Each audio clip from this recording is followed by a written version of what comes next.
how to edit or delete MX record in cPanel using the DNS Zone Editor. Log into your cPanel account and you will be on this page. Go to the Domains section and click the Zone Editor.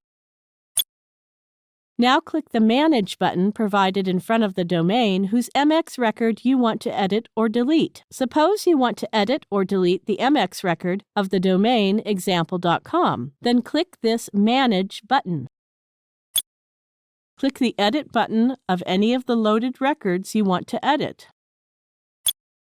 Now edit the record and click the Save Record button.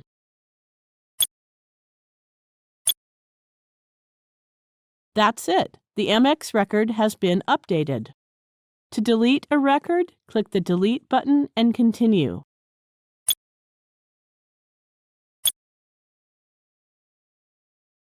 Success! We have deleted the MX record.